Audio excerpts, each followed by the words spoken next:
All is well that ends well. The Toronto Raptors are now 2-0 in Vegas Summer League, and we finally got the long-awaited debut of Collin Murray-Boyles.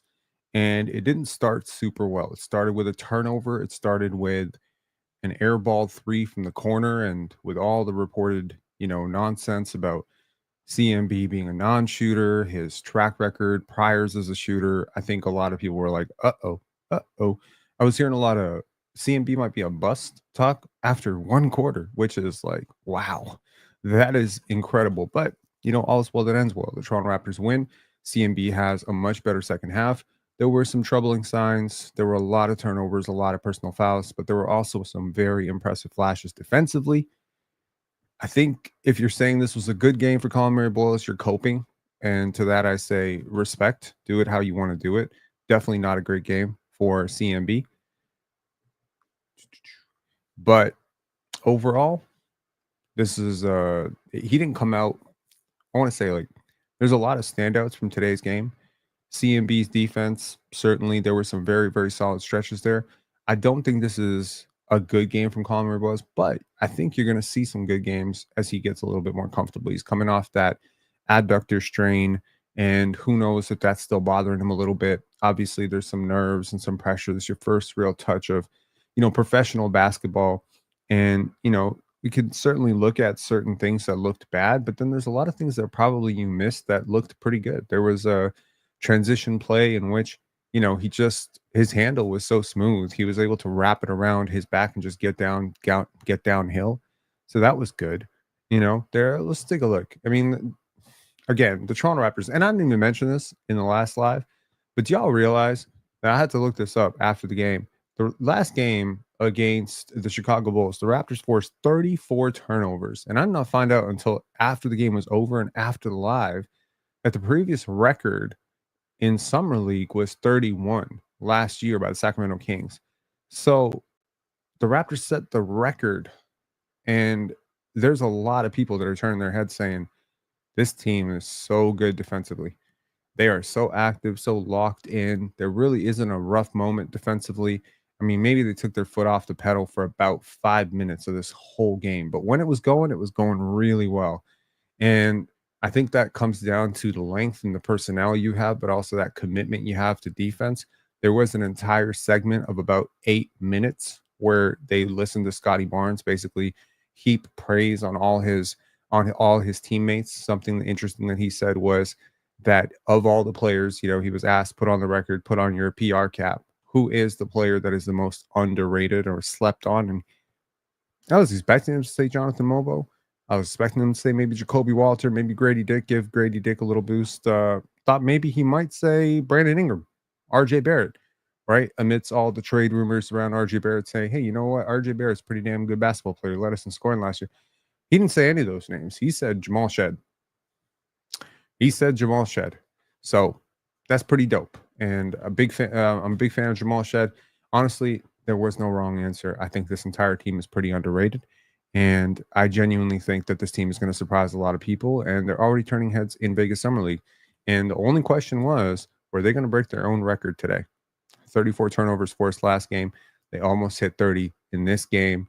And I don't think this team has played its best basketball yet. So, I was asked, I think in a previous live, who is the hardest game in their Vegas schedule among the 4 games that were announced. I said Orlando. I thought Orlando was the toughest team. I think a lot of Jase Richardson. I think a lot of Tristan Silva. And I think a lot of how this Magic team is just generally built up, right? They have a lot of solid players. A guy like Scala Bissier, if you watch Scala in high school, he should be able to do a lot of work against this type of team.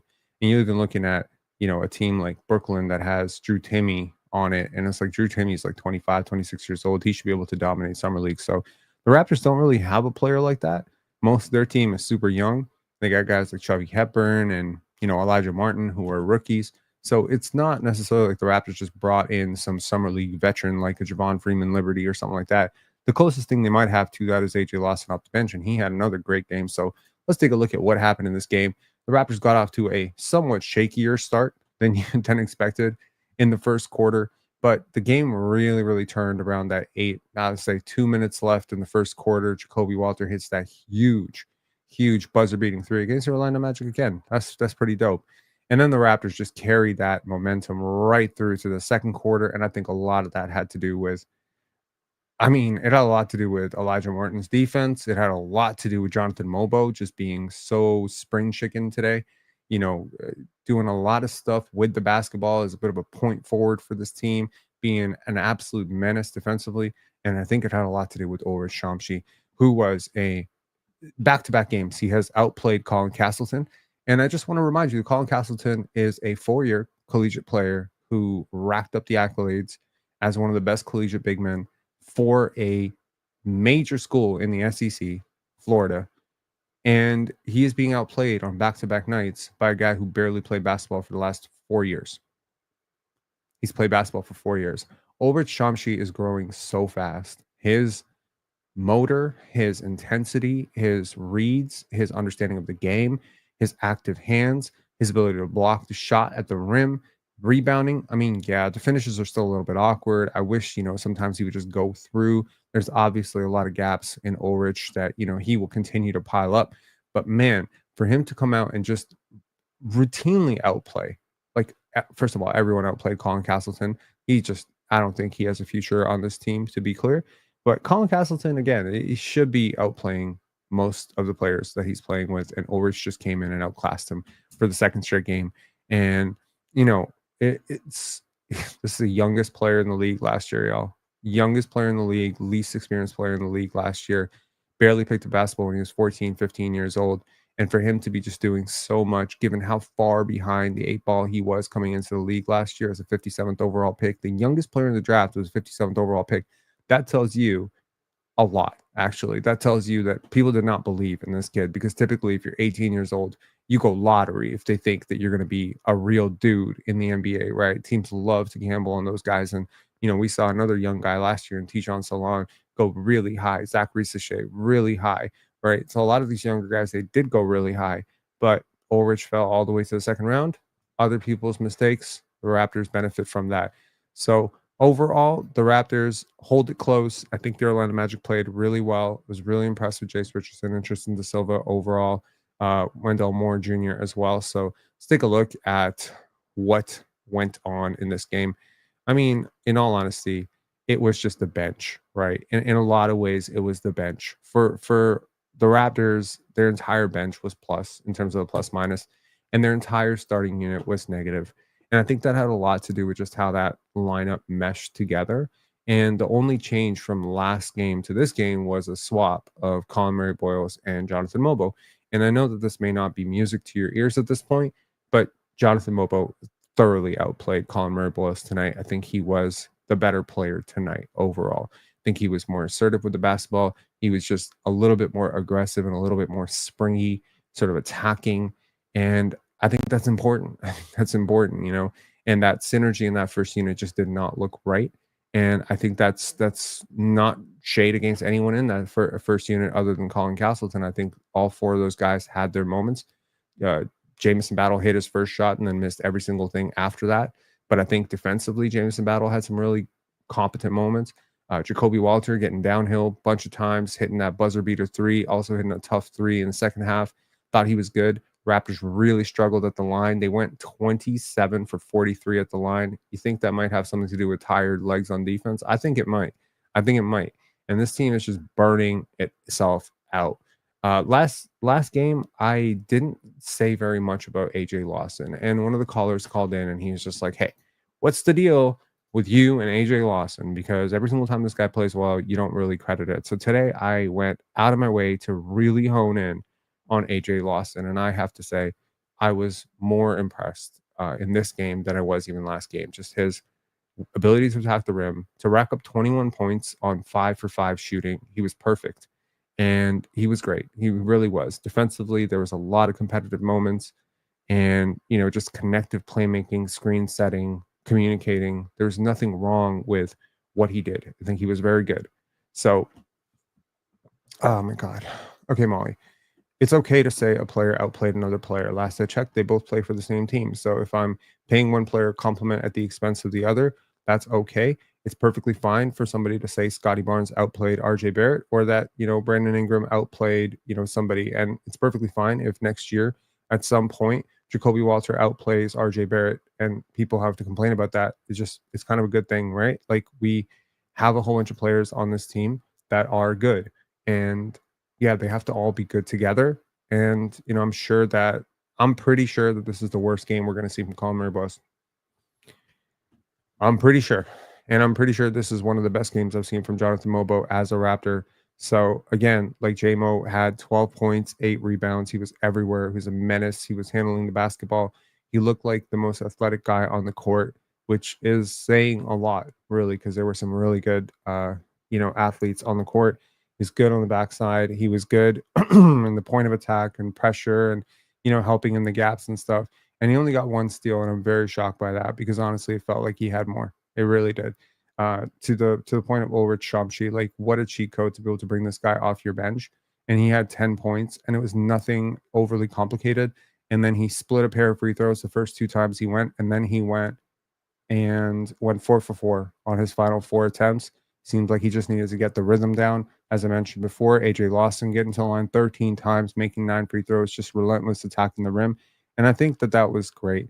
Chucky Hepburn, great in terms of his point of attack stuff. Like, I know the box score is not going to scream megastar to you, 6 points, 4 assists, 2 steals. But man, that dude really guarded. Like, he guarded the shit out of the basketball. Like, he was picking up full court. He was, using his hands to contest in the corners. He was bodying up. He was walling up. I think he was a competent point guard. I think you have a really decent, competent 3rd string, 4th string type of point guard. I understand the conversation right now, uh, is going to be, is Colin Murray-Boyles this, is Colin Murray-Boyles that, and to that I'll say, this is summer league, y'all. This is summer league. You know, there's a version of this where the CMB comes out maybe next game and puts up 24 points, and then all of this is moot, or maybe this is just not his setting. He is one of those players like a Carter Bryant, like a Cooper Flagg, that the full value of a Colin Murray-Boyles is going to be when you put better players around him, right? When you give him some space to attack. I loved, speaking of CMB, I loved his work on the offensive glass. He had 5 offensive rebounds, which is impressive to me. He was moving guys around, and these are guys who are older than him, more grown than him, more experienced than him, and he's just moving them around. So that was encouraging, right? The 3 steals, he just feels like he gets his hands on everything. I know he got 3 steals, but he could have gotten like 5, 6 steals at some point in only 23 minutes. Maybe this is just a matter of he maybe hasn't played 5-on-5 in a bit. Maybe he wants to just get his legs underneath him. He's been going through the pre-draft process. We have no idea what that pre-draft process is like, but it's not a lot of scrimmaging, guys. It's a lot of drills. It's a lot of stuff like that. And, I think you could ask anybody who's done that process. When you transition back to 5s, your timing and your rhythm is all off. I've seen enough of Colin Murray-Boyles at South Carolina to tell you that he is a much, much better player than 8 points, 8 fouls, 5 turnovers, 7 boards, 1 assist, three steals, like whatever you want to glean from the box score. I don't think he forced anything. I don't think he came out and was like, oh, look, I'm the lottery pick. Let me go and shine on offense. Let me cook. I think he just wanted to win. I think he wanted to participate. I think he wanted to get his legs underneath him. I think he wants to get out of, summer league and just be like not injured. That'd be great. Figure it out. And when the games count more, players like this just shine better. I mean, to this point, he's going to be a rotation player for the Raptors one way or another. I wouldn't be shocked if by year 2 they're looking at him to start. Obviously, the jump shot is going to be a huge variable in that. He did go 0 for 2. He airballed both of his 3s. There was a 3 that he did make, but unfortunately, his foot was on the line right before he took it. So that, unfortunately, which would have counted as a 3 to the highlight package, ends up getting taken away and is added as a turnover. I think of the 5 turnovers he had, 3 were completely his fault. Just not reading the help, being a little too loose with the basketball, just a little sloppy with the passes. 2 were just silly, foot on the line kind of turnovers. So not a big deal. Not a big deal. Certainly have seen much worse summer league performances than this. And I'm positive that in the next game, he's going to be a hell of a lot better. To the Orlando Magic side, man, I was really impressed with, I was really high on Noah Penda throughout this draft process. I had him as high as 15, 18 at some point, moved him down a little bit. But man, he's good, man. He's an athlete. He had 14 rebounds as a wing. That's pretty dope. Tristan Silva, a player that, a lot of people were like, we missed on him by one pick, and he kind of cooked the Raptors in one of the games as well. I think he was perfectly fine. I think he's a really good role player. He's a little bit older. I think Jase Richardson really was the player, like, on both teams. Between, if I had to say, okay, I'm blind, I don't know who any of these players are, I'm just watching it for the first time, who are the players that really blew me away? I think there's three. Okay. On the Raptor side, it would be Jonathan Mobo and Ulrich Chomche. I think those two, just their competitive motor, their force, in the paint, overall, like Jonathan Mobo's insane versatility, where he's kind of like playing point guard, pseudo point guard, center for this team. He was basically Scotty Barnes out there for this team today. So I was really impressed with JMO. He was productive in his minutes, and I thought he was great. I think if I could extend to four, I will include Ulrich, obviously, JMO. AJ Lawson, I think, would have been like one of those guys that just kind of stood out to me. It was like, whoa, like that dude's a hooper. Where's he from? And then the fourth guy is Jase Richardson. He was really impressive, man. A lot of people have made, they've talked about, okay, well, 6'1", but he is such a mega athlete. His analytics were insane. His defensive box plus minus, offensive box plus minus was just insane for a freshman. He had the analytical profile of a top 8, top 9 type of player, but when those measurements came out, he measured out 6'1".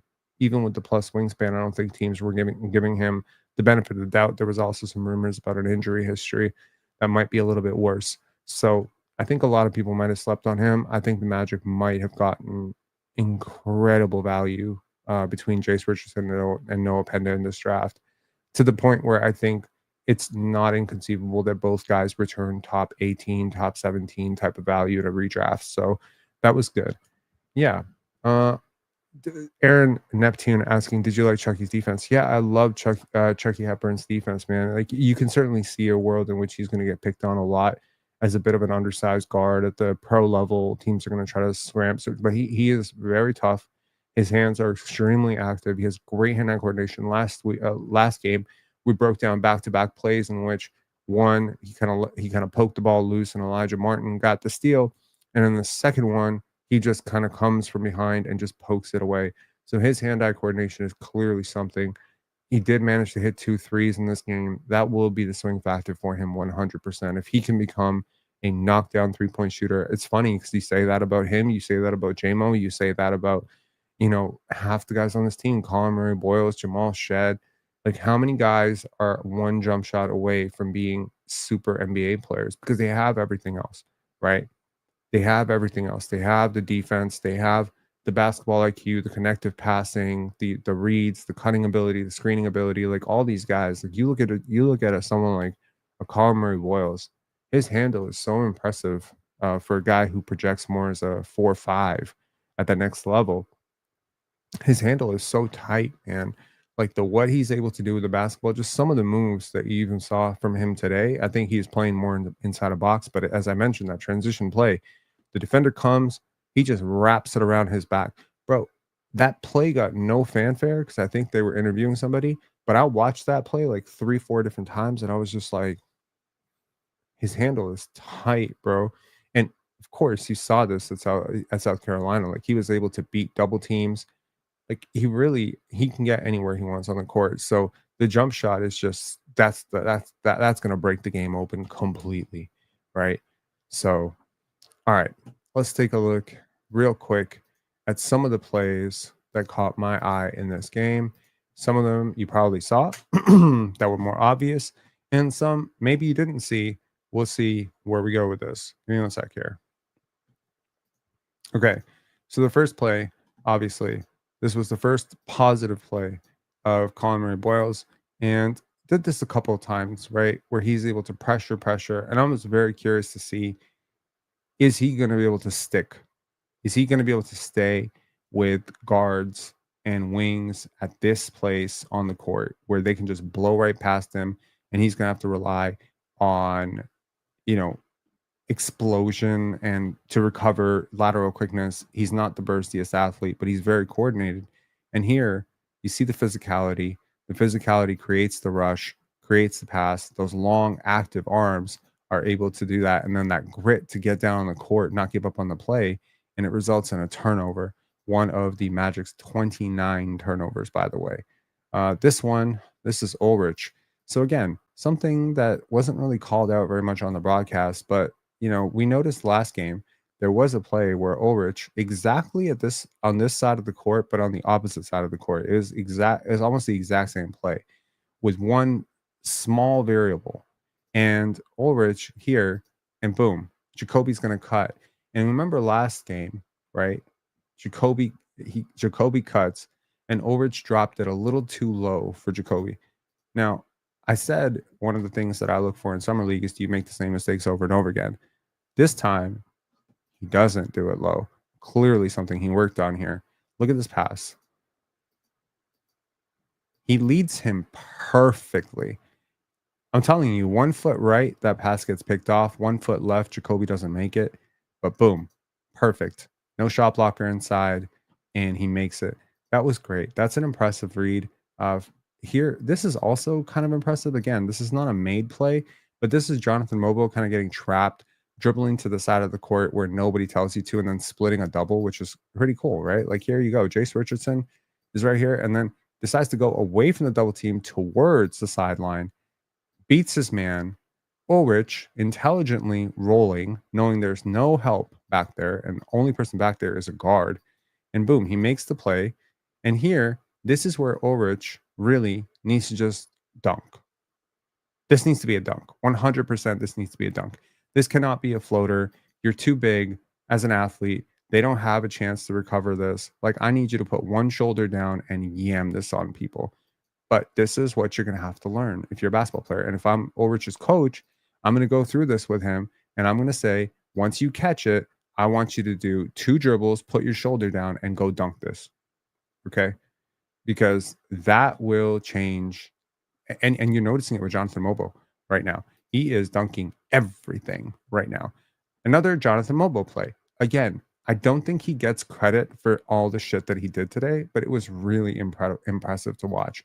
Here, tiptoes the baseline, doesn't let the ball go out. Here, gathers, loses the basketball here, okay? This is on his face right now. Instead of traveling, which very easily could have happened, somehow lets it go. Good pass by Jacoby Walter on the move. Really hard to get that. And then to take 1-2 dribbles, running floater 3-pointer to beat the buzzer.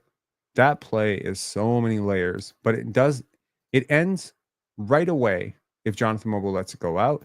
It ends right away if Jonathan Mobo travels. It ends right away if Jacoby Walter doesn't manage to get his hands on the basketball. But again, you have a lot of guys with really good hands on this team. That's one thing I'll say. They may not have the greatest touch, but they have really good hands. And Colin Murray-Boyles is another guy with really, really good hands. So here we go. Speaking of hand-eye coordination, this was a really good, this is defensive IQ. He knows this is going right to the corner. He's sinking down, almost inviting this non-playmaker to dare to make this play in the corner. And he reads this 100%. Look at this. Defender does not see him. And right now, you don't blame the offensive player for saying this is a wide open pass. But Colin Murray-Boyles is going to make it so that this is not a wide open pass very easily because he is deceptively long and very quick to the basketball. Like, his reaction time is very cat-like. And here, this results in one of AJ Lawson's easier buckets of the night. So that was pretty awesome. Overall, not a lot of film to break down in this game. I think it was a choppy game. It was a pretty ugly game overall. And I think if you're a Raptor fan, you're encouraged by a lot of things in this game. Let's talk about what's to be encouraged about. One, your young players are getting better. Jamal Shead does not feel like a guy who was a rookie last year, right? They're competing really hard, and you're seeing notable growth from your young players. I think there's confidence in the jumper, of course. You're not going to go and become Steph Curry or Klay Thompson overnight, but you're seeing a willingness to take these shots. And again, Colin Murray-Boyles may have missed, both his threes, and there was a third three which he was about to take, but his footsteps on the line. But I'll let you know, it's actually a really encouraging sign to me that he's taking those threes at all right now, and that he's taking the second one confident, right? You skipped the highlight with CMB's block. Yeah, my bad. I did not capture it.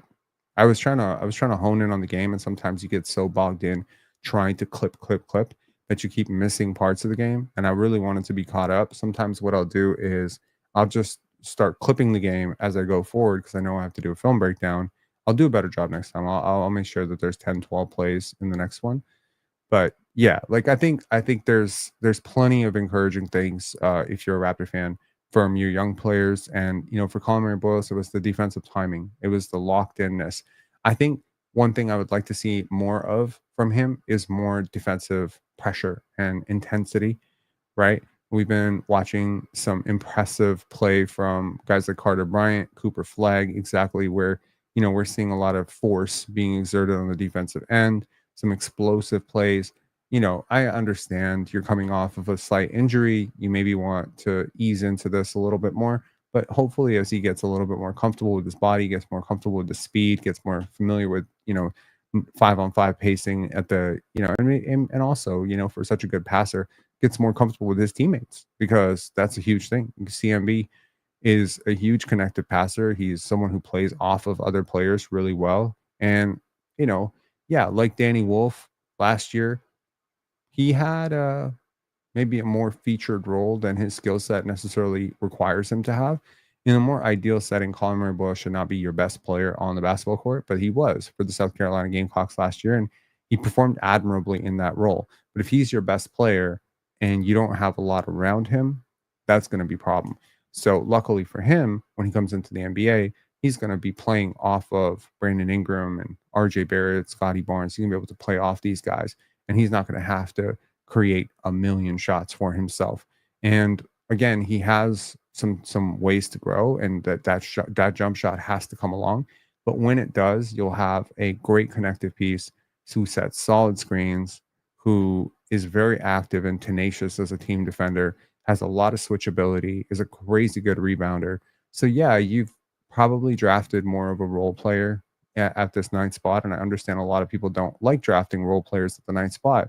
But I'll remind you that players like Derek Lively and Cason Wallace, Dyson Daniels, these are all role players. These are not superstars. These are not stars. These are role players. They're really good role players. Herb Jones, role player.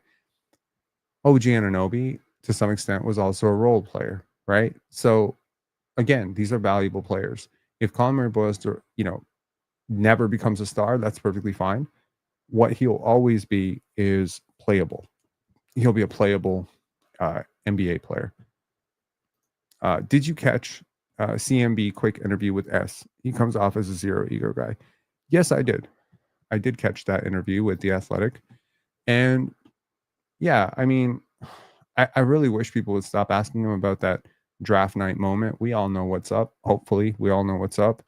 And, but overall, I like the interview. I don't love that question continues to be asked about, like, if you could do that moment again, would you do it again? Like, bro, the guy didn't piss on people. He didn't swear. Like, well, he did swear. He didn't commit a crime. Okay. Like, I think people are allowed to have a moment of shock, and not everybody reacts to shock the same way. As someone whose reactions are not typical, right? Like, sometimes I'll get a birthday gift and I'll really like it, and I'll be like, thank you. This is really awesome. But I don't react the way people want me to react. And maybe what they're expecting is like, oh my God, you didn't have to do, wow. And I'm just not that person. I'm not a person who gets animated like that. I'm very, steady for the most part, unless I get really pissed off about trolls. So yeah, like, people react differently, but nothing he said suggests that he didn't want to be here or anything like that. I think in the moment, there was just a moment of shock. And obviously, Chloe Kitt's reaction probably didn't help. So I think people should just leave it alone. I understand for a lot of people, that's their introduction to Colin Murray-Boyles. It also went viral. There's also been a lot of people that have sort of used that reaction to insinuate that, players don't like Canada or something like that. And to that, I'll say, please go watch Scotty Barnes' draft day reaction to being drafted by the Toronto Raptors. That was pretty great. He got up, he exploded, and he danced. And has nothing to do with anything. It's interesting. There's a Twitch streamer named Speed. I don't know if y'all know this. Speed, right? I need speed. I don't know, something like that. It's a dude. His name is Speed. People call him Speed. And apparently he makes animal noises at people. And allegedly this guy went to Serbia and some people are making animal noises at him. And someone said, something about like Serbians being racist to Speed. Thumbs down. There we go. I show Speed, right? Serbs being, racist to Speed. And I had to post this response to that. And I was just like, if you look at European sentiments throughout the continent of Europe, people's sentiments towards positive associations with darker skin, Serbia scores as the least racist country in all of Europe because we don't have that darker skin is worse mentality. I don't know if you know this, but there are skin lightening and brightening creams all over all over Asia. It's one of the biggest, it's $1 billion industry in India, Bangladesh, China, Korea, all over the world, which associates lighter skin with being a good thing. Serbia was one of the countries that did not have that association at all. People were asked about it. I can tell you for sure, my sister is pretty dark. I'm pretty dark. We have a lot of people who are, pretty dark skinned, and we don't have that idea of like, oh, you're better because you're blonde. That mentality just does not exist there. And that it just kind of, it kind of threw me off. Brazil is also like that. Yeah, Brazil as well. Right. So yeah, like, and what it got me thinking was that people will use anything just to project their own agenda of something, right? So you want to show that Serbia is a bad place. Okay, well, let's use this isolated incident where someone makes an animal noise at a guy who makes animal noises, and we'll call it racist. And it looks racist, right? There's a black guy who's playing with a tennis ball.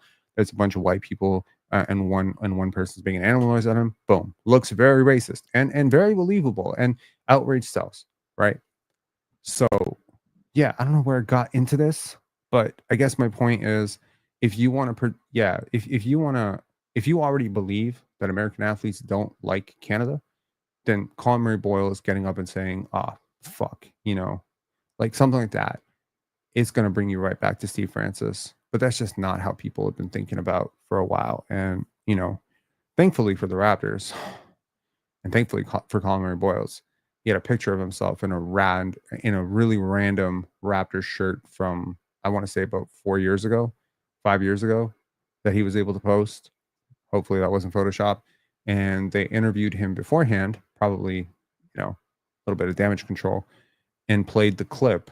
I can just imagine Raptors HQ, like after he got drafted, like, did y'all ask him what he thinks about Toronto and how much he would love to play in Toronto when he was here in Toronto working out for us?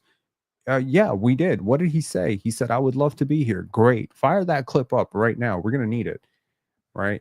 But again, I don't want this guy to be defined by the first moment. Right. And it's unfortunate that, that anchoring bias exists. I think Scotty's entire tenure in Toronto has been somewhat defined by the first few moments of his career.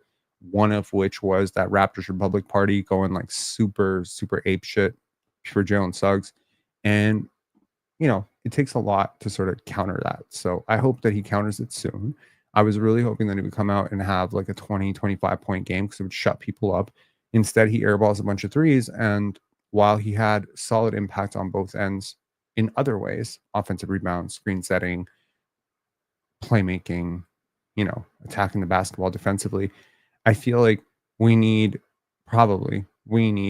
as in the casual fans, need probably like a 20 point, 22 point game where he cooks a little bit off the dribble, hits a couple of threes to just kind of ease our nerves a little bit, right? But again, beauty's in the eye of the beholder. I was a huge Carter Bryant guy. I'm certainly not sweating Carter Bryant missing what feels like every single shot he's taken in summer league so far. It doesn't matter. And I'm certainly not going to sweat Colin Murray-Boyles having 8 turnovers or 8 fouls and 5 turnovers. Like, he was physical, he attacked, he obviously cared, right? The only thing I will criticize with Colin Murray-Boyles is I don't like how emotionally reactive he was to those fouls. There were a couple times where he just kind of exploded, not at the refs, but he was just very animated about it. I get it. My favorite player is Scotty Barnes, one of the most animated guys. I totally get it. You can be upset about it, but it's probably not good to show frustration in those moments. It only just kind of, I think he's going to have to learn to be a little bit more steady and stoic.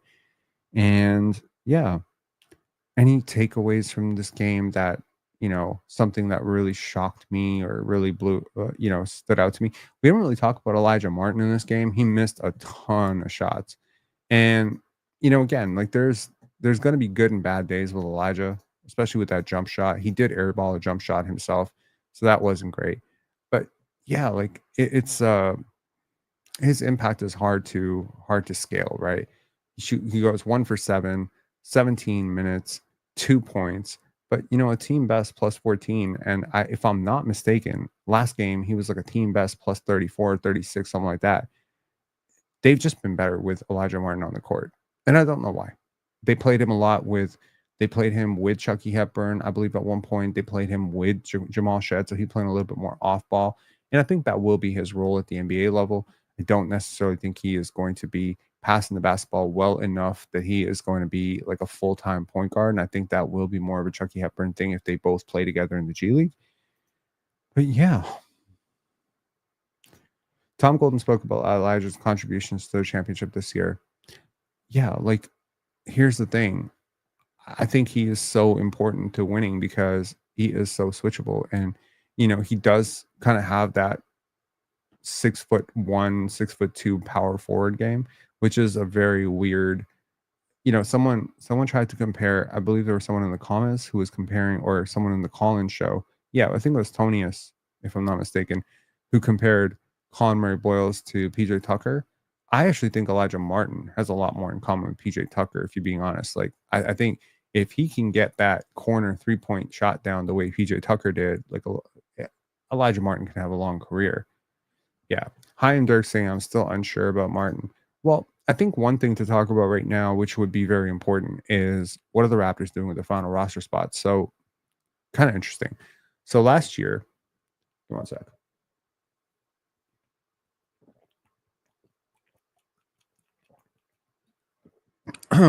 So last year, 2 of their rookies got, three of their rookies got guaranteed deals. That was Jacoby, that was Jonathan Mobo, and that was Jamal Shed. One of their rookies got a 2-way slot. That was Ulrich Chomche. The other one got an Exhibit 10 deal, which he turned into a 2-way deal, which he eventually turned into a guaranteed deal. And now that guarantee has been picked up because the the extension date or the deadline date of that has passed. And that was Jamison Battle. This year, they've done something really interesting with their rookies. One of them has gotten a guaranteed deal, and that's Colin Murray-Boyles. But the other 2 both got 2-way contracts. And that's interesting to me because Elijah Martin 2-way contract means he can be cut loose. He can be cut loose. It's not a big distinction, but there are cap ramifications for giving a guy 2 years guaranteed the way they did with Jamal Shed. And I think part of this maybe is why they didn't get a guy like Maxime Renault or maybe some of the other guys in the second round that you might have been a little bit higher on, might have been because Maxime Renault wanted that guaranteed money and the Raptors were simply not willing to park it with the 39th pick in this draft.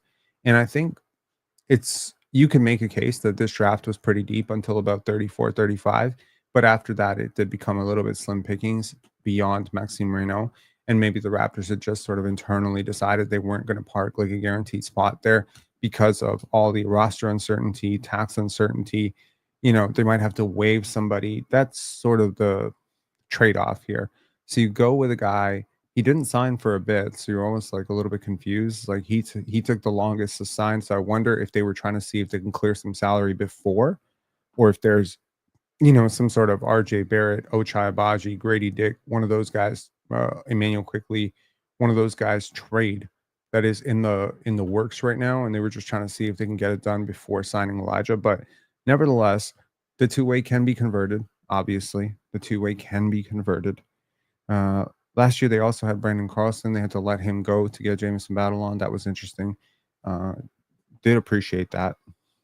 But at this point, I'm wondering what this roster is going to look like at the end. Now, obviously, there's not going to be any major changes. Like, obviously, you're going into the season with Scotty, BI. Those two are guaranteed. Emmanuel quickly, I would say 99%, 98% will be here. Jakob Poeltl, I'd say 98% is going to be here. The uncertainty begins with RJ Barrett, Ochai Agbaji. I think those two guys, could be on the move, partially because they're the two guys who don't have the extension. They're also the two guys who are extension eligible soonest. Maybe there isn't enough money in the pocketbooks that MLSE is seeing to make a competitive move with those guys. So maybe what you do is you take $3 million back, less in salary, you take one player back, you trade out two, and maybe you get a pick for it, or maybe you get a talent upgrade. Who knows? Or maybe you take on a longer contract, but you get underneath the tax, and that way Elijah can take that two-way spot. There's also the possibility that he gets cut.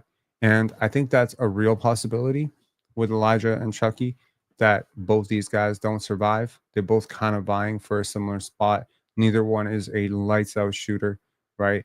Like a Kobe Brea for the Phoenix Suns. Neither one of these guys is like a Jameson Battle. So they're both going to struggle. They're both undersized. They're both defense first guards. So I think the Raptors are kind of taking their time this summer to evaluate these two, but I wouldn't be surprised if one of them does get waived or get sent down to the G League, not on a two-way spot, so he stays in the system, and maybe they just monitor him the way they did with David Johnson. I don't think they're that high on either one of these guys that they're willing to, because I just don't think you sign them to two-way contracts if you're that high on them. So we'll see, but we'll see what happens with the training camp deal. I mentioned it last game. They had David Roddy in the crowd. David Roddy signs a Exhibit 10 deal with the Raptors. He is very Raptors-y. Now, I'm just wondering how many undersized power forwards you want to have on the same roster. Like, you'll have Scotty Barnes, Jonathan Mobo, Collin Murray-Boyles, and David Roddy. Like, why? But Roddy has shown a tremendous growth as a shooter, not only in his 3 years at Colorado State, but then also through his 3 years now in the NBA. He's played for 5 teams. He's played for 5 teams already. This is ridiculous. The last time he played for a team many meaningful minutes, it was with the Atlanta Hawks. I think he started 3 games, and he averaged like 37% from 3 for the Atlanta Hawks. In his final full year at Colorado State, I think he averaged close to 44% from 3.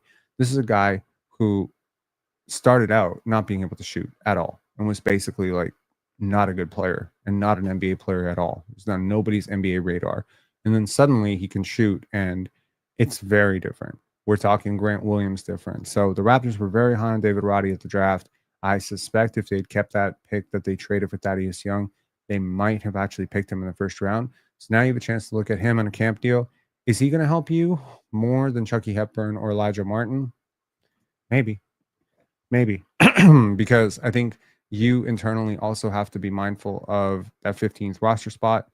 You also probably have to be mindful of center depth. You don't have a lot. If Jakob Poeltl goes down, I don't know who you're starting at center. So you don't necessarily have a ton of center depth. Mamu, Ulrich, Mamu might even more be naturally a 4. So is that 15th roster spot best used on a David Roddy, who is more like an undersized 3-4? Or is it better used to just sign a rotational big? Can you even do any of that because you're a little bit over the tax, right? I don't think the Raptors are planning on paying tax this year. You certainly don't want to be in a situation where everyone knows you have to shed salary and then you end up having to cut somebody. That would really suck. Or, like when I say cut somebody, like cut somebody meaningful, buy them out or something like that to get under the tax, that would suck. Or you just have to salary dump someone like Ochai Agbaji just to get under the cap. That would suck as well, because I think Ochai should command some value back. I don't think you just have to just salary dump them, but we know that the Raptors have a tendency to kick the can down the road until everybody knows that they have to make a move, and then everyone lowballs them all together. So hopefully, Bobby Webster's on top of this and that he knows this, but believe me, the Raptors are not going to pay the tax to keep Ochai Agbaji around. So if that's what it's going to be, they'll just dump Ochai Agbaji to a player who makes $1 million less and then get under the cap that way. And that would suck. That would really suck. And yeah, so I'm not sure what the end of this roster is going to shape out like, but I wouldn't take these two-way slots too seriously. And personally, I mean, and I know this is a total overkill, and I'm glad Ulrich is here, but I wouldn't mind giving the 15th roster spot to Ulrich. So here's the thing. Y'all know that I'm a huge, huge Koloko guy, right? Like I love Koloko. I watched him for the, Lakers Summer League team. I watched him a little bit last year. I can't tell you I'm super high on him right now. I don't know what's happened to that guy. Like I was so happy with him in his rookie season with the Raptors. I know he wasn't doing a great job offensively. We heard all the stories about how he's working on his jumper and we're seeing the fluidity of the jumper and then nothing. Like he can't get minutes on the Lakers last year. JJ Redick had him in the doghouse completely. He's getting outplayed and apparently outminuted by Jackson Hayes. It's very sad state of affairs right now, and he does not really have a contract as far as I remember. I think it is he was on a two-way contract last year, and I don't believe he has a contract right now with the Lakers. But I did not find him to be super impactful in the summer league team. So it was one of those players that maybe, just maybe, there was a little bit of a bias. He was a good collegiate player at Arizona, unironically, one of my favorite programs. And, he was a Cameroonian descent. I don't know, man. It was hard not to root for Christian Koloko while he was here. He's a smart passer. He had some really big moments, big time shot blocker. We didn't have any centers who really did that. So that's the tough thing, but I'm not really seeing how he necessarily fits in or is a massive upgrade. I think there are better centers out there, unfortunately. I think you got one in Sandro. I think he's a better center than Ulrich at the better than Christian Koloko. Five Adam saying Koloko's finished. See, I don't know if he's finished, but when you miss almost a year of basketball because of the blood clot situation, you're gonna be far behind, right? So, I feel bad for Laker fans because they watched our video on Christian Koloko, and I was gassing him up so much in that video, and I was like, oh my god, like this guy is such a great connected passer. He's super smart. La la la la. Short roll passing is a huge thing. Look at his defensive activity, look at his switchability, etc. But really, it's not really matching out. Analytically, he was a darling defensively. Like his impact metrics were truly off the charts, but he was one of the worst offensive players I've ever seen in my life in that first year. And I just thought to myself, if he can get more comfortable with the jump shot, he can get stronger, he can contribute on that end. We might be looking at a Rudy Gobert type, situation. And it just has not worked out for him at all.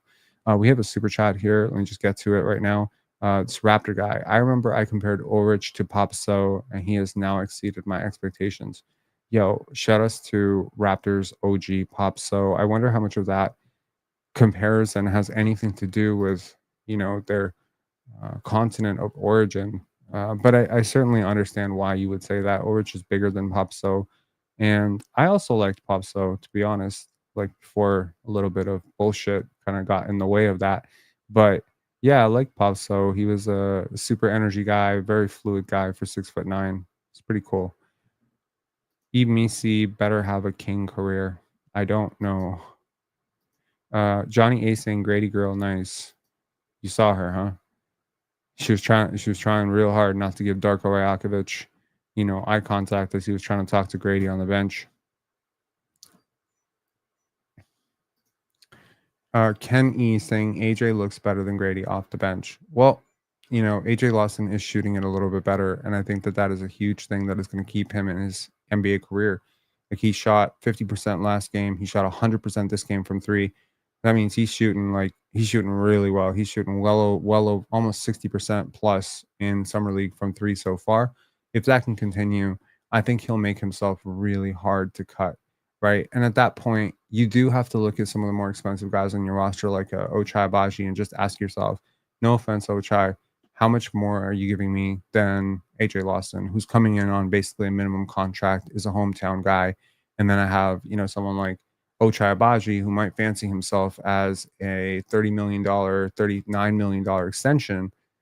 What's the gap between Ochai and AJ? I'm sure Ochai is the better player. I don't know by how much. So I think at some point you're just going to have to decide between a lot of these mediocre wings. And that's no disrespect to my guy, Jacoby Walter, but right now he is not a standout wing in the NBA.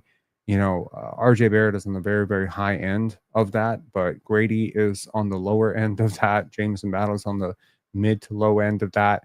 You've seen a lot of, you can add Elijah Martin to that. That's another wing on your roster that's a little bit on the low end. You just have a lot of these middling talents. Garrett Temple, super old, super washed, very, very low end.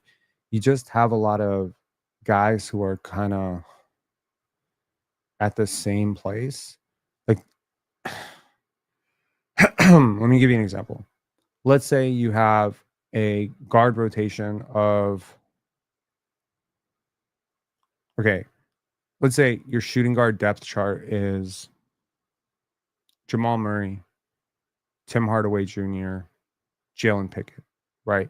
There is a clear 1, 2, 3 order to that skill set. Clear. No mincing words about it. Jalen Pickett is clearly third. You could fuck Jalen Pickett because he's more of a point guard. Let's put Julian Strawther there. So for the Denver Nuggets, there is a clear starter, a clear backup, and a clear third string. With the Raptors, it's not so clear. And maybe that's a good thing, for as much as it is a bad thing for, parity, too much parity on your roster, too much roster parity, too much middling talent is also pretty good because there's also that illusion of opportunity, right? If I'm Ochai Abaji, I'm not walking and thinking, okay, well, Grady is so good and Jacoby's so good that I'll never play this year. If I'm Jameson Battle, I'm not looking at Grady Dick like, oh my God, that's an insurmountable guy. I can never get ahead of him in that rotation. And I hope the Raptors will be fair and not play politics about this, but I'm sure Jonathan Mobo could look at a guy like Collin Murray-Boyles and say, well, that's my competition for minutes, and hopefully they can make each other better in that sense. So internal competition is a good thing overall. I think it makes players better. It makes people fight, right? I don't know if Julian Strawther is going to be fighting, knowing that he is clearly third string and nothing he's going to do is going to pull him above third string. That's kind of a thing to be settled, right? Because you look at right now, you look at the Denver Nuggets rotation. What is it? Is Christian Brown at the 3? I'm assuming, or 2?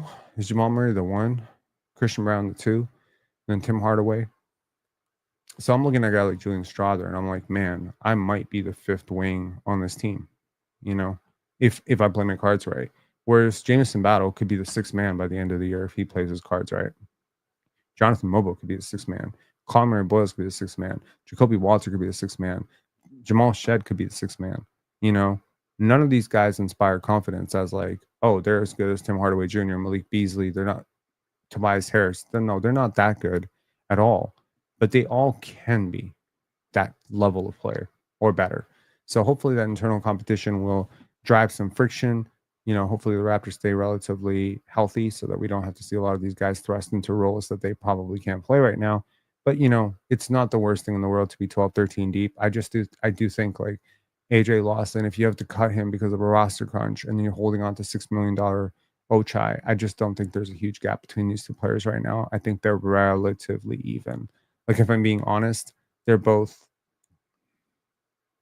somewhere between 2nd and 3rd string on a good team. Both of them. Like, they're in that same tier. You could say Ochai has more potential because he's this and that. He's a lottery pick. He's more athletic. He shot better from 3. But I can say there are certain things that AJ Lawson did better than him last year too. Jacoby and Grady are actually in very, very similar boats as prospects, in my opinion. You might see one as a lottery pick. You might see one as a 19th pick, etc. I really don't care. I think they're both in that same range where they'd be fighting for to be like the best 3rd stringer on a really good team. Like, they're both in that level. Jonathan Mobo, Collin Murray-Boyles, similar thing. And don't tell me they wouldn't be 3rd string on a really good team, because I just watched Jarris Walker be 3rd string on the Indiana Pacers, and Jarris Walker is better than both those guys right now. So it just kind of comes down to, growth, development, and which one of these players is going to pop off for you. I hope, for the Raptors fans' sake, that many of them pop off. I hope like 3, 4 of these guys blow up at the same time. And, I loved what Scotty Barnes said about his team. I love that he would use an opportunity to be on television and be asked a bunch of questions about his team and then spend the entire time pretty much not talking about himself. He was provoked to talk about himself in terms of what he's doing with his jump shot, what he's doing with his go-to move, what he's doing with his outside shooting. But for the most part, he talked about the Raptors. He talked about his younger players. He talked about Jamal Shedd's leadership. He talked about Jacoby Walter. Even interrupted the broadcast to kind of congratulate Jacoby on I think it was a made play. I think it was like a steal or a made basket. I can't remember which. So it's kind of cool that you have a franchise player who's just there supporting his young dudes, and that he would go on television and then talk just how well those young players are playing. And I also think, I've been listening to Scotty talk for a really long time. This might have been the most composed version of Scotty Barnes I've ever listened to in my life. There were no goofy anecdotes. There were no random pauses of silence. There was not a lot of umming. And again, as someone who is a podcaster who is deeply curious about how to make my voice sound a little bit more appealing, like I recently did a podcast with the film festival doctor about pen dance, and I was showing my girlfriend how proud I was of that because I went through the entire podcast without umming, and wasn't I wasn't overly long-winded, and I gave these interesting answers, and I was trying to be funny a little bit.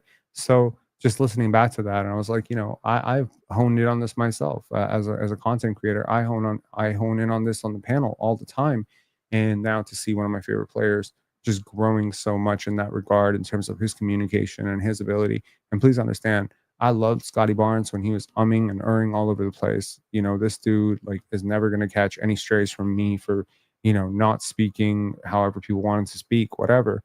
But I understand the game. I understand this is politics. I understand, the Raptors are a franchise. They have to have a leader who can speak directly to the media. And unfortunately, the media speak one way, and they hear one way.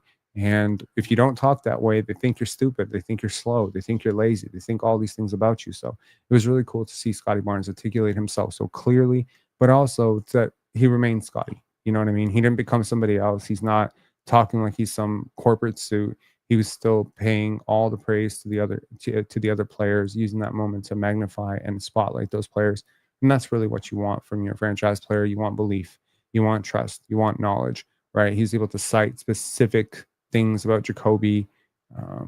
He came back this game, he struggled this game, la la la la. So it lets you know that your franchise player is locked in with his teammates, and that means a lot to me for sure. Five Adam saying like and sub, absolutely. Uh, Zodiac Jack, I didn't see the interview. Are you able to play it? No, unfortunately, I'm not, but I'm sure that someone will have clipped that and put it on social. So if you check it out, I'm sure if you look it up, it'll be somewhere on X. But if not, yeah, try to see if they're playing the game again somewhere. Scotty's still only 23. Wild. He is. We should trade for Deron Holmes, no cap. What do you like about him? I got to tell you, I haven't been super impressed with him, but I haven't watched him much this summer league. Pen, did you see that play where Chomche switched onto perimeter for like 5 seconds? It ended up with a magic layup, but his foot speed was insane.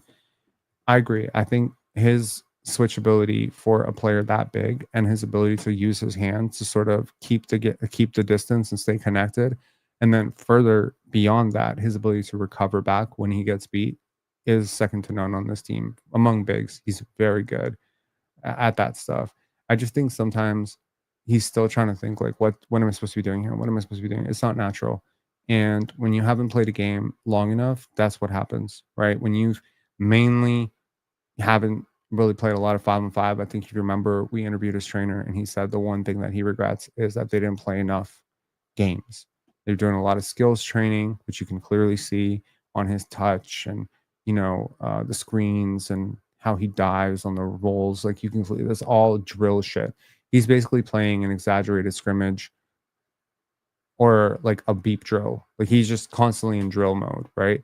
But when you actually play basketball, there's like a lot of unpredictability, a lot of read and react stuff. You can still see he doesn't know where to be, man.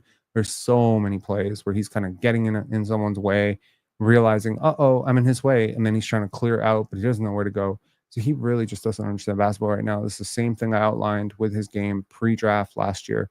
He is insanely raw. But to be raw and to be this skilled already, to be 19, this young, this dedicated, this committed, this active, this athletic, this switchable, this tenacious, this tough. There's so many good things to like about Ulrich. The sky's the limit, really. Like, just keep teaching this guy basketball. I don't question his mental. And I'll point to one more thing before we get out of here, because we're at right around the 1 hour mark, and I don't want to make these lives super long, right?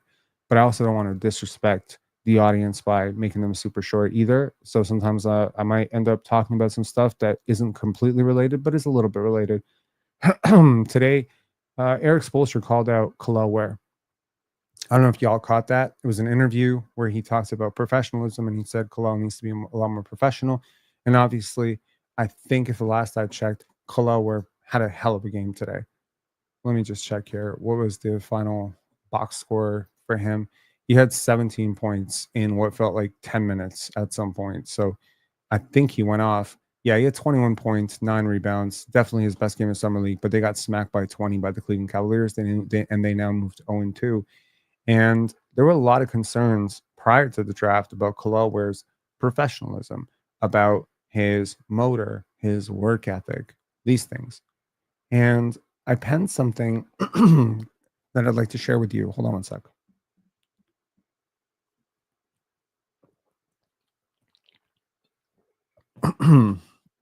Okay. So this is, in my opinion, my own draft philosophy, but this is also what I think the Raptors are doing. Okay. Oh, wait a second.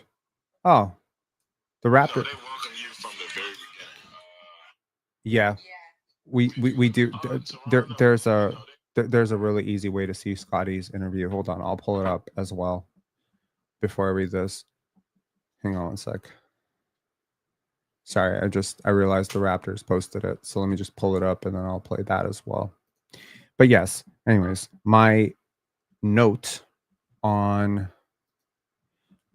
this is, if I have to motivate you to be a good teammate, if I have to motivate you to be an energy giver, if I have to motivate you to care about defense, if I have to motivate you to care about practices, then I'm not drafting you. And money, power, and fame won't make you a winning player. It can mask your base tendencies. You can be on your best behavior. But when it comes to winning, defense, and professionalism, you either are or you aren't. Winning players may lose and losing players might win, but your DNA and how you're wired on these things usually doesn't change. And I fully believe this. There are a lot of winning players who never won championships, and there are a lot of losing players who, in my opinion, make losing plays that did win championships. And I think it's clear as day who is who when I'm watching these guys. So, yes. Okay. Let me just pull up Scotty Barnes here. Here we go. You wanted to hear Scotty Barnes? Here you go. Welcome you from the very beginning. I already said that first day that I got drafted, my Instagram went up like 300K cap, 400K followers. So it was insane. I'm like, wow, they love me. What do you think of living in Toronto? You know, they welcome you from the very beginning. I already said that. Unfortunately, that's all they clipped. But you know, you can hear it. You can hear it, right? You can hear that he has completely figured this game out in terms of how to communicate with these people. He's figured it out. So hold on. There was a play that I didn't get to show that they're going to show here. Hold on. Here we go. So the Colin Murray-Boyles slam that I did not capture, the Raptors did capture. Here you go. Maybe he doesn't have the measure. That was a great swat. I can't believe I missed. I mean, I caught it, but I didn't post it. And I'm pissed I didn't. That was a great swat. That was awesome. Absolutely, man. Hepburn chasing him down. This is unbelievable. Another steal. Again, it's Watson. Seems Ochai-esque to me. Okay.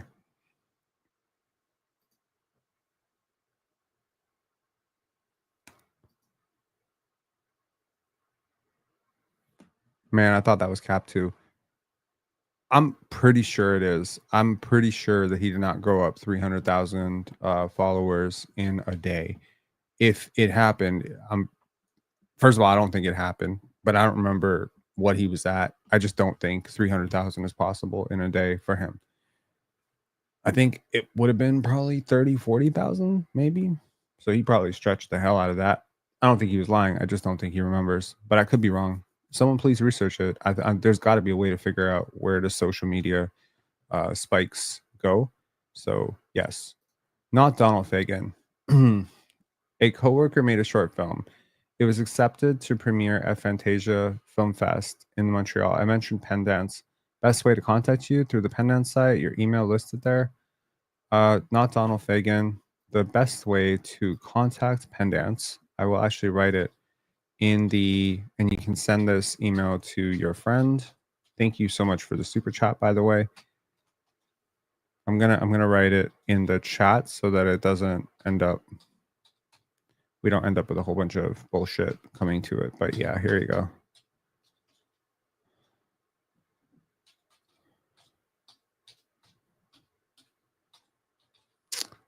It is here. Yeah. So it's that one. So you can let your friend know that. They can also reach out to us via Instagram. We usually get to it. Word to the wise. In the summer, our email responses are a little bit slower. Yeah.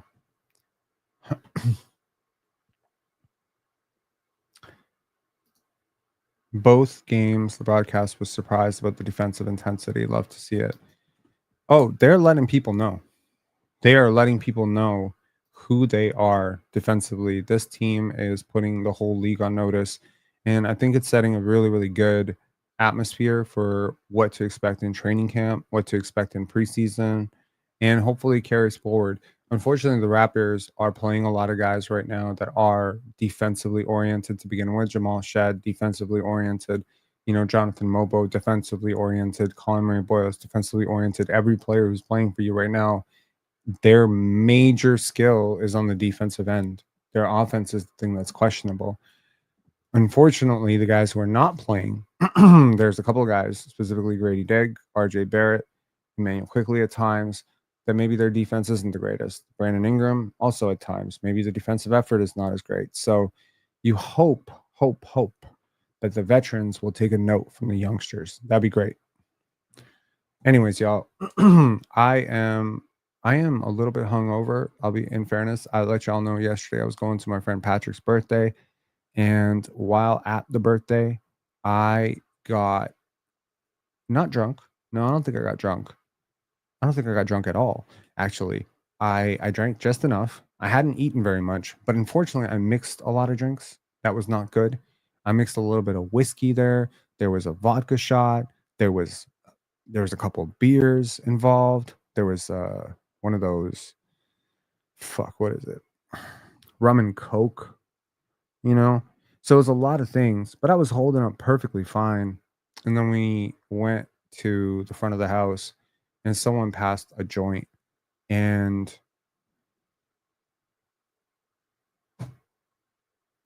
are you asking me?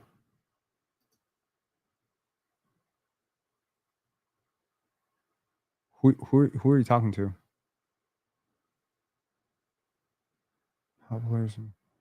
Sorry, what is going on with the chat? Okay. So we went to the front of the house and we were splitting a cigarette, right? I guess drinking, cigarette, whatever, party. And someone passed me a joint and I didn't even realize that it was a joint. I didn't realize it was, yeah. I did not think about it, man. And I took one puff of that shit. I don't know what the fuck, man. Alcohol and weed is a really bad combination. But I was seeing stars, yo. And not good. Not good. By 8 a.m. this morning, I was perfectly fine. Perfectly fine. But Lord help me, for that 2 hours, I was like, I'm gonna die. Like I was clammy, I was sweating. Like I'm like, yo, what the fuck? And then I heard my friend Margot say, Rob does not smoke weed. Rob does not smoke weed. Yeah. Did. And yeah, it was just with the drinking, wanted to split a cigarette. Yeah, unfortunately.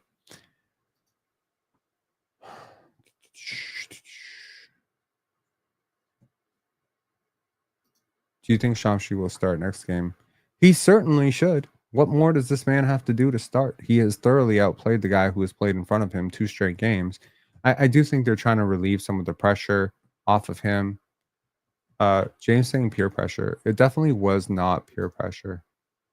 It was not peer pressure. It was totally self-inflicted self-sabotage. But also, I think sometimes it's good to get out of your head, right? Did you hear how Scotty pronounced Mobo? So that's the interesting thing. I've heard Scotty pronounce Jonathan Mobo 100 times. I don't know if he's trolling him by calling, yo, You are super quiet. Can barely hear you on my phone. Is that true? Is that better? Can you hear me better now?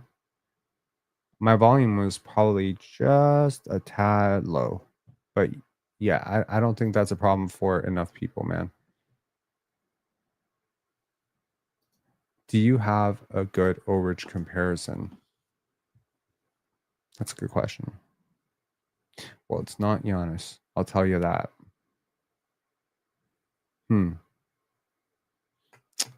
I know the lazy comparison is Serge Ibaka. I just don't think his game is where Serge Ibaka's is. I don't know. My comparison for Ulrich is Ulrich, man. Like I really don't know too many players like him. There definitely are, but they're such scrubs that I don't want to compare. I don't want to compare Ulrich to them. So yeah, let's just say Hakeem Olajuwon and call it a day. You know what I mean? Yeah, that's a great one. Kyrie Irving, LeBron James. You know, he's a mix between Kyrie, LeBron, Luka, and Michael Jordan. You know, I think Scotty was trolling with Mogbo. Yeah, I think he was too, because I've heard Scotty call him Mobo many times. I've heard Jonathan Mobo call himself Jonathan Mobo.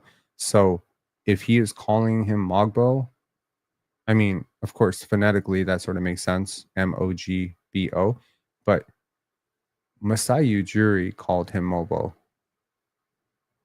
Maybe there's like a silent G in there somewhere. I gotta get into the bottom. I gotta get to the bottom of this. Maybe I hit somebody up via DM who I know for sure would know. But yeah, I think he was trolling for sure. I do think he was trolling. S. Antonio said CMB looked absolutely incredible today. Martin looked fantastic. Castleton impressed me. Oh my goodness. What? Huh? Are you trying to be like a contrarian contrarian of positivity? CMB did not look incredible. Martin did not look fantastic, and Castleton definitely did not impress. Castleton impressed me and looks to have an edge on Cliff and Ulrich for the third string. No, I don't think so, man. I don't think so.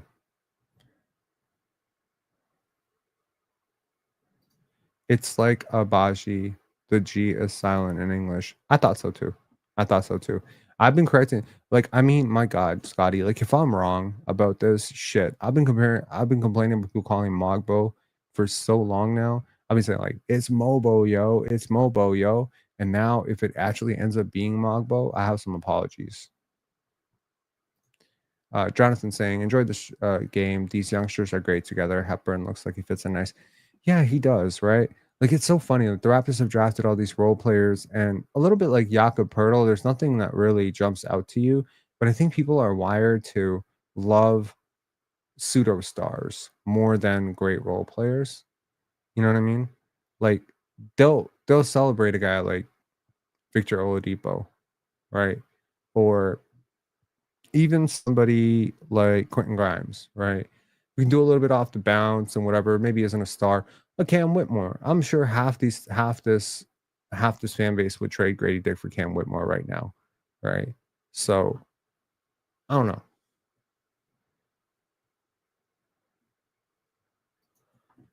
But yeah, I think there's a lot more to it, and I think the Raptors are intelligently drafting a lot of connective role players. I do hope that some of these guys can shoot at some point though, because that would be clutch.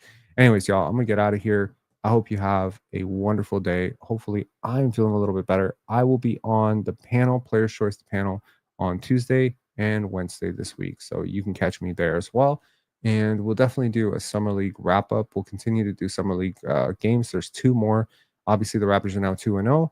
So if the Raptors manage to win 2 more, maybe there will be more games for summer league because there's the playoffs and all that stuff. So maybe the Raptors get an additional couple games and we'll watch, right? And as the stakes go up, maybe, this team super locked in defensively, nothing to lose, wanted to set the bar for training camp and what to expect. Maybe this team goes out and wins a summer league championship. That'd be cool. Ashley saying, I don't want to trade. I want to keep them all. Well, you don't have to pay the luxury tax bill, but Rogers might feel a little bit differently about that. And also, it's not just about being cheap, it's also about being prudent. You're not a championship team. Don't start the clock on the tax thing. There's repeater tax every year you're in the tax. So it helps, to reset, to jump out of the tax. So it's not good to start that tax window when you're not in your championship window. Ochai Agbaji is not the difference between you winning 2 rounds and you winning 3 rounds in the playoffs. So, if it's a player like Desmond Bane that puts you over, I get it. If it's a player like Ochai Agbaji, Grady Dick, RJ Barrett, I'm sorry. No, I'm not going into the tax for that. So yeah. Josh Okogie versus Mobo. I don't know what the comparison is, but I think Mobo will be better in the long run. Drink water for weed to go away. Yeah, that was solid advice. I didn't drink much water last night. I'm just telling you, man, like I think for about 2 hours, I was just splitting headache, threw up, haven't thrown up in a really long time. It did not go well with me. And honestly, I don't smoke a lot of weed. I think I've done it 3-4 times in my whole life, even when it became legal. It's just not my vibe. And every single time I have smoked weed, if it's been more than 1 or 2 puffs, it's always been disaster. Not good. Anyways, Milez saying CMB will be just fine. His defensive instincts took over in tonight's game, but remember, he had a slight injury and hasn't played a game in long, so he needs some reps and he'll be fine. I agree with you. I agree with you completely. I think this will be the worst game that he plays. And maybe by next game, we'll see a 22, 23, 24 point game. And everyone will be like, oh my God, is CMB better than Scotty Barnes? Can't wait for it. Talk to y'all later. Peace.